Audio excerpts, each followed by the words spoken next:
Hi, welcome back. How's it going? So this is the culmination of our Christmas efforts, I suppose. What I'm going to do is I am going to go to DDO. So there it is. If you haven't got DDO, then sorry, but it is very good. And I'm going to load project. And here's our project file for the Kiosk from Max. You may remember that. So that'll load up all the associated files with it. Okay. Now, as you can see, there's been some modifications made to this. So I'm going to hide those off. Okay, there we go. So that's my new layer here. And there's some text there as well, but I'm just going to leave that on. And I'm going to show you how I kind of worked on the detail for this, and then how I got it into the game engine. Okay, so what I need to do is, I've got some layers here, so I'm just going to open a new layer. And you'll see when I do that, there's layer 3, which is here as well. Okay, now what I want to do is just grab some brushes. So I've got a brush here. And I've just got some custom brushes that I grabbed off the internet that were free for use and free for any commercial use. I think they're in my sorted brushes. No, let's try basic brushes. No, square brushes. I just stuffed them in there for some reason. Right, so I can't see them, so what I'm going to do is I'm going to open and add. So load brushes. There we go. And here they are there, the V5 brush interface. Z Design Tech brushes set by Z Design. Okay? Just free off the internet. Now what that is, if I just, yeah, I know, just come in like that. Okay, and these just contain useful text screens, basically. Okay, so layer 4. And I'm just going to grab one of these. So this one here, for example, this one's quite an exciting and busy thing. Okay, and if I just zoom in again and just reduce the size of my brush a little bit.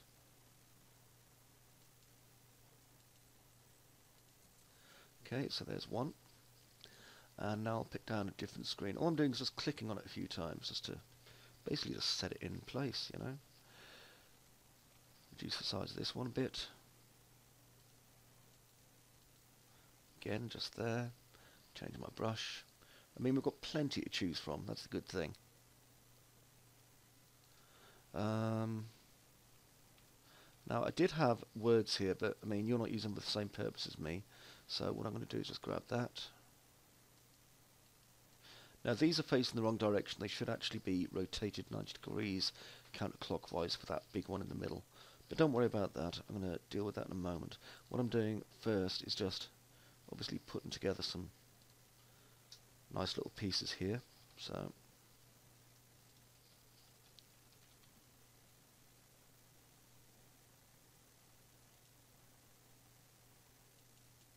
as you see, that one's overlapping that one. I'll just remove it. I'll replace it with, let's have that one. That one looks nice. I'm just going to reduce it in size a little bit so it just fills that. See? And I can change some colours if I want to as well, actually. So, okay, there we go. Swap that back. And I'm going to grab, let's see, that one. I like that one. Make that just a little screen here. I'm going to swap the colour. Put that there. And I want a bigger screen for down here. So maybe 411. And remember, the internet is absolutely loaded with this kind of resource, so that's what makes it kind of helpful. So that's good. I quite like that. And let's just give it some highlights there, like so. So you'll notice just by using two colours, obviously, it really brings a nice kind of bit of contrast into it. Now here, what I want to do is narrow that down to just this area. So I'm just going to use the one selection tool. Of course, silly old me. I need to go back to the original, probably. Where the hell that is.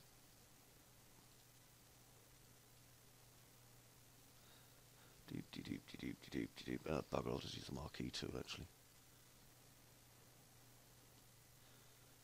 It's late, and I'm tired, and worse for wear. I ain't doing no stuff unless I have to. Right, so we've got that brush. Yeah, good. So I'm going to do that.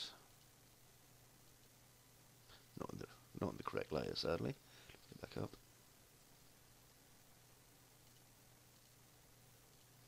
And I'm going to swap it over again.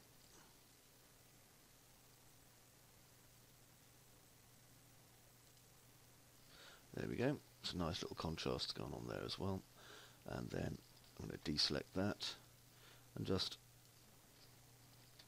marquee select this little edge here because it's a little bit off. Just hit delete. There we go. And now for this part, I'm just going to marquee select the lot. There we go. And I'm going to do a free transform. Hold down shift while I do it. Just rotate it 90 degrees, like so. And hit return. Control D. Okay, and now if I zoom out, that should be okay. Now I have an illumination here as well. That's this one. So that's the backlight. All I've done is I've basically used the select tool and then made these white. Okay, so with that done, I should be able to save all. Not save as, save all, damn you. Go on with you. Where save all is. Oh, I'll just have to save each one. Okay, so I'll go to the one that I changed, which is my albedo. Hello there. Control S. That's overwritten. Okay, now I can go back to my original groups. You see this is now a named group at the top, and the good thing is I can hide it if I just, you know, just click here. I'm going to pull up my 3D model. It won't be complete, but it will do. Because obviously it's not in-game and it doesn't have any back screen illumination going on, but you'll see the difference. Pardon my sniffly nose. There. So you see kind of what a difference this has brought to the model already. Now that bright blue plate there is very bright. So I'm just going to turn 3D thingy bobby off. And I'm going to go to marquee mode. And just going to chase that out nice and wide there. And then what I think I'm going to do is go to my second colour here. I'm going to make that a kind of a lightish grey. And then I'm just going to use the brush tool and just use a regular fat old black brush like that. See, now I don't want it that colour. I want it that colour. See, so I could use the fill tool or I can just do that, which is exactly what I did. Now, keeping that in place, I'm now going to go to my yellow tool here, and I'm going to go to my shapes, and I'm going to pull out a kind of a warning decal shape if I can find one. I'm pretty sure we do. Yep, there or there. They're both good, but I like that one. I used the other one last time, so I may as well see what this one looks like. Ooh, sugar lumps. That went a bit Pete-Tong, didn't it? Okay. Let's go and find where my original was. Here it is. Right, let's try that again, but slowly, slowly, slowly. They're not thick enough. Okay, so let's go back. In that case, I'm going to pull up the other decal shape, so that will be this one. And let's do that.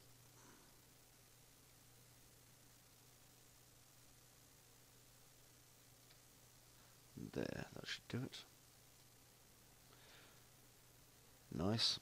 Okay, and now I can just go here and rasterize. So rasterize my layer.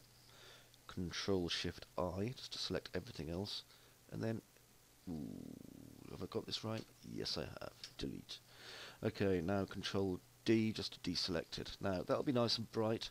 So if you want to get rid of, you know, if you want to basically give it some wear and tear, we just need to find a brush and do a little bit of subtracting. I've got my opacity set about 62%. So I'm going to go to my Let's see, dry media brushes, I think. Yeah, there we go. And that'll just allow me to kind of chase the edges a bit like that. Just do little bits to the edge, just give them some wear, you know.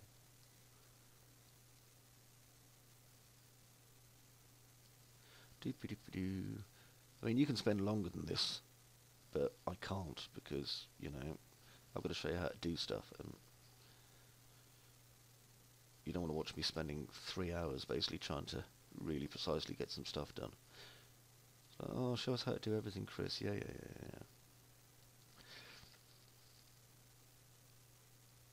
I just like the idea that these are kind of peeling a bit.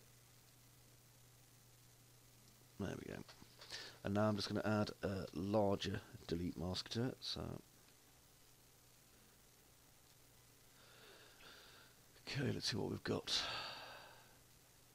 Oh, that'll do. 29, I like that. Just give a little bit of mottling to it, you see. Makes it look better, trust me.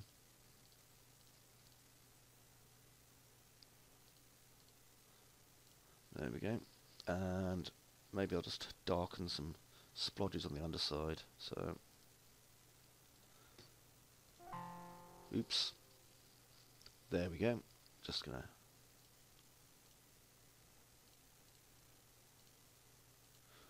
do that a little bit. Now remember, if the colours look a bit weird, it's because I'm completely colourblind, which is one of the reasons why I use Quixel.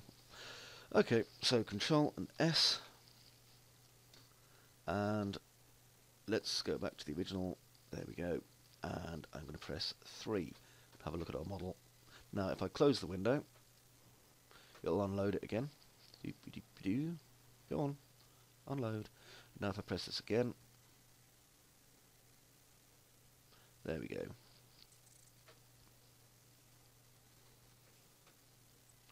Okay, so now we've got this bit here at the bottom, so that's cool, and we've got like the funky bar going around it. And we've got our screens. Now, our screens aren't backlit at the moment, but they'll be backlit once I've got them in the game engine. So I'll load that up once I've exported everything. Let's go to the exporting stuff button and export all materials. Go, go, go. Thank you, exporter. Okay, I'm going to pause and see you in the game engine.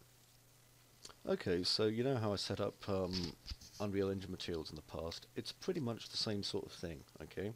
We have our materials that have came in, so here we have our normal. Here we have the illumination one, okay? Remember I mentioned that before. Our normal. Sorry, here we have our normal, our illumination, just some blue. Here we have obviously our metallic and our roughness. Then over here is the albedo, which goes straight into our base color. Now the only thing I've done that's even remotely complex, and it really isn't to be honest, is I have taken this, which is our interface illumination. Okay, this is the box. Now I've made a backlight color, and all that is this color here. Okay, so just if you want to copy it, grab those. And then I've made a second one, which is just black 000. See that? And then I put our texture sample in. So the texture sample for the illumination goes into the alpha. The black goes into the A, and then a multiply of the original, okay, and this blue backlight color go into the B.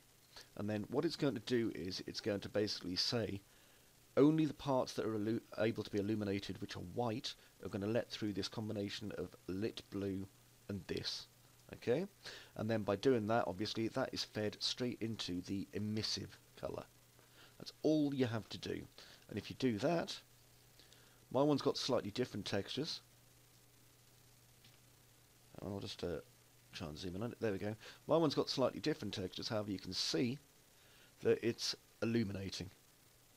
Okay, it's illuminating. It's picking up light from the scene, but it's also illuminating the scene. Well, it's not illuminating the scene. It's giving a kind of false illumination. Anyway, should be able to pull back. Hang on. There you go. Just so you can see it's all working properly. It's all lit and all that kind of biz. Now, the only other thing I did to this is, and I can't remember if I showed you in the last part, so I'll show you again. If I put on my collision,